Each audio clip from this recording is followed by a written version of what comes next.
আল্লাহ নবী ওই যুবকদের জন্য দোয়া করছে। আমিও তোমাদের জন্য দোয়া করি, যদি কোনো যুবক সিদ্ধান্ত নাও হারাম নারী হারাম ছবি দেখবা না, অশ্লীল দৃশ্য দেখবা না, হারাম কোনো মেয়ের সাথে সম্পর্ক করবা না, তো ওই দোয়া যেন আল্লাহ তোমার উপরও রাখে। নবী ওই যুবকের জন্য 3টা দোয়া করছে। আল্লাহুম্মা মাগফির যামবাহু, আল্লাহ এই যুবকের গুনাহগুলো মাফ করে দেন। ওয়া তাহহির কালবাহু, আল্লাহ যুবকের অন্তর পবিত্র করে দেন।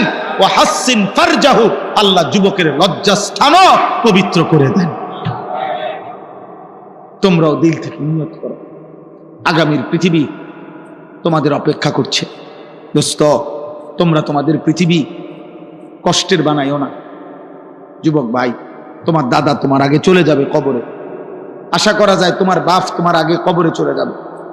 আশা করা যায় তোমার মা তোমার আগে কবরে চলে যাবে।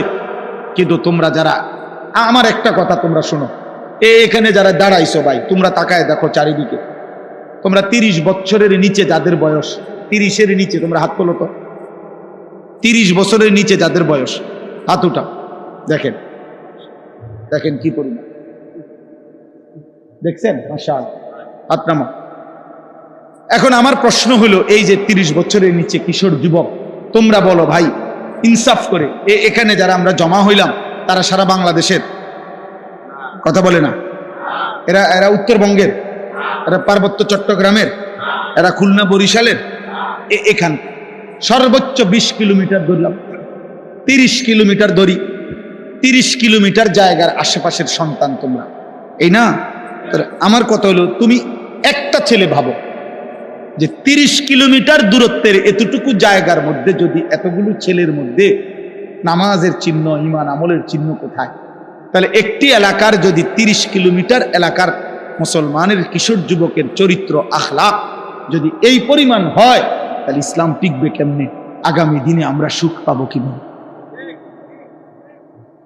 প্রিয় ভাই বলো, আজ যদি এমন হইতো যে 18 কোটি মানুষের মধ্যে এই কয়জন এরকম, তাইলে তো মনটারে বুঝাইতাম যে 10 কোটি মুসলমানের মধ্যে সর্বোচ্চ 2-4 লাখ হয়তো নামাজ পড়ে না, তাইলে একটা মনটারে বুঝাইতাম।